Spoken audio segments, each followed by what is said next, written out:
Саламатсыздарбы урматтуу менин каналымдын көрүүчүлөрү. Бүгүнкү күнү ушул менин бир көрүүчүлөрүм сураштылады. Бизнес боюнча айтып бербейсиңер, банктар боюнча айтып бербейсиңер. Эмне болуп атат базарда, кандай маалымат бар деп. Мен негизи башка жумуштар менен алекмин, бирок баягы ошол 1-2 саат бош убакыт болуп калганда ошо жумасына бир 5-6 саат ушул YouTube'да видеолор жасайм. Анан албетте мага ушул бул тема жакты.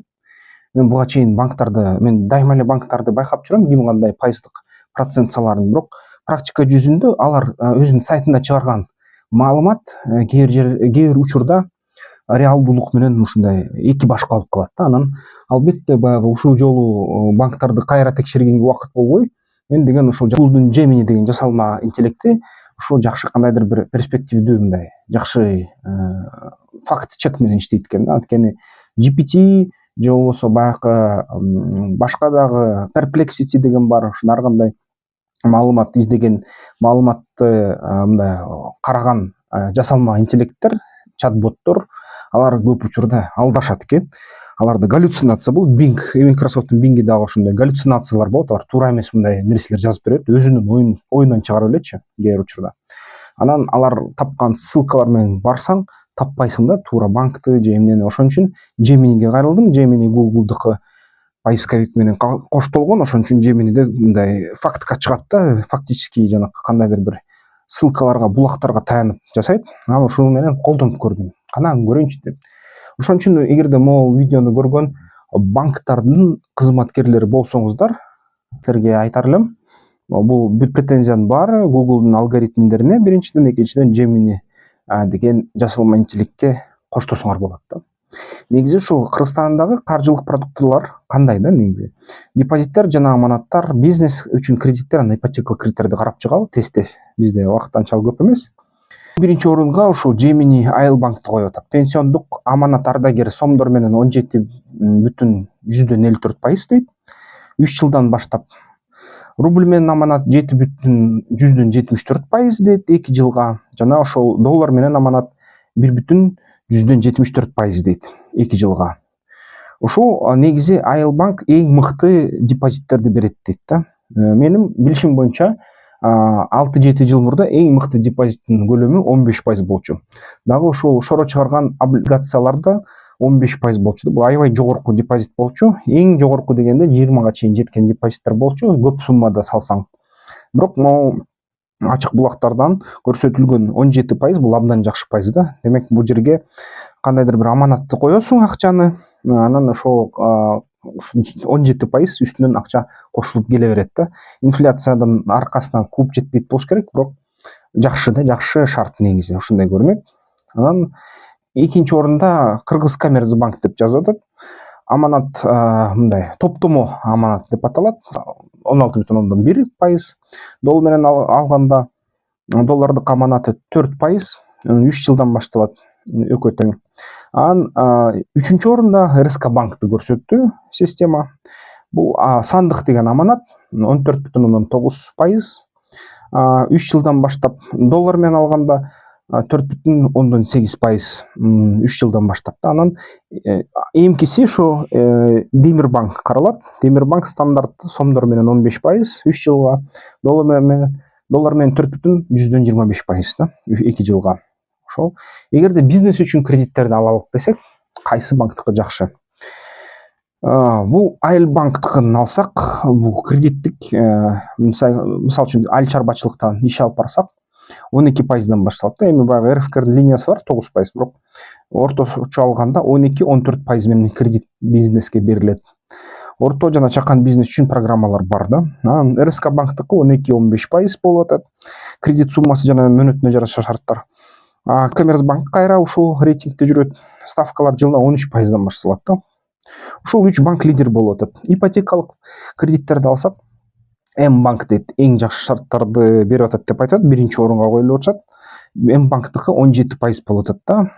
Мөөнөт 12 жылга чейин берилет. Ипотека бул абдан жакшы мөөнөт 12 жыл. Анан Айылбанктыкы 20%дан башталып жатат.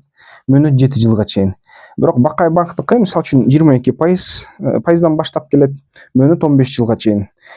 Бирок мындан түшүнүш керек, эгерде ипотека ала турган болсоңор, бул жерде эффективдүү ставка деген түшүнүк бар да. Бул деген мындай да, муну азыр окуп туруп, эртең банкка барсаңар ипотека алам деп, анан 17% экен силердики деп, бергиле мага 17% 12 жылга десеңер, силерге айтат да, кой тургула, справка көрсөткүлө, жумушуңан справка алып кел, канчага киреше аласың, жумушуң жок болсо бербейбиз, ИПң болсо ИПңдин налоговый ИНД налоговый декларациясын алып кел, 2-3 жылдыкын бербесең бербейбиз, ИПң жок болсо ОСОң болсо ошонукун алып кел деп, жумуштан справкаларды жыйна дейт, анан квартальныйдан жыйна, сага келген киришелерди тастыкта дейт да. Анан ошол киришелерди карап туруп, анан эффективдүү ставка биздин система сиздер үчүн 17% эмес, 19% деп эсептеди деп айтышат да. Орточосу алганда ошол банктардын системасы 2,5–2,3 ушундай 3%га 4%га чейин кошуп кетет. Ошон үчүн сиздер ала турчу кредиттин так саны 17%дан ашып кетиши ыктымал да. Ошондо 18% болушу мүмкүн, 19, 20, 21. Ошо мен Искендерди угуп туруп банкка барсам, аяктан мага эффективдүү ставка силерге 23%, 24% болот экен, 17 эмес деп айтсаңыздар, комментарийге жазсаңыздар, таң калбайм да. Ошондой болуп кетиши ыктымал. Бул ушундай кандайдыр бир банктардын өзүнүн инструменттери бар. Алардын эсептөөчү системасы бар. Банктардын бүт чыгымдарын карайт, учетный ставканы эске алат, улуттук банк койгон. Анан ушунун баары менен биргелешип, чыгымдарын бөлүп, келе турган акчалардын киришелерине анан сиздерге ушундай эффективдүү ставканы тыгып салат да. Ошо нерсе мындай банкка көз карандыбыз да. Банк биздин баягы өлкөбүздүн финансылык системасын бекемдейт. Анан өлкөдөгү бүт бизнести көрсөңөр, баары банк аркылуу өстү. А бирок банктар дайыма кошумча пайыз алып коет да, силерден рекламаланган пайыздан тышкары дагы үстүнөн дагы кошумча пайыз алып коет. Анан ипотека алсаңар дагы бир балеси бар. Мисалы үчүн дифференциалдык бар, аннуитет деген бар, төлөм. Аннуитет деген төлөм, бул деген процентин көбүрөөк төлөп каласыңар, бирок канча эрте жапсаңар кредитти, ошончо аз пайыз төлөйсүңөр да. Дифференциалдык төлөм деген бар. Эгерде силер мөөнөтүнө чейин жаба албайм деп ойлосоңор, дифференциалдык пайызды алсаңар, пайызын азыраак төлөп каласыңар. Бирок силер дайыма ошол ай сайын бирдей төлөмдү төлөйсүңөр. Анан үстүнөн баягы кошумча төлөмдү эртелей төлөй берсеңер, баары бир алар деген өзүнүн пайыздык төлөмүн көбөйтүп алат да. Ошону менен бирге дифференциалдык, эгерде чын эле 12 жыл бою төлөйм десеңер, силерге аябай выгодно болот. Аннуитетке караганда, бирок аннуитеттик эгерде силер мындай мөөнөтүнө чейин төгүп турам, анан тез жап коем, 2-3 жылда жазып коем, 12 жылдык кредит десеңер, аннуитеттик кредит жакшы да. Ушундай жөнөкөй кеңештер, бирок жакшы акчаны сактап берет. Анан кошумча дагы эмне айтарым?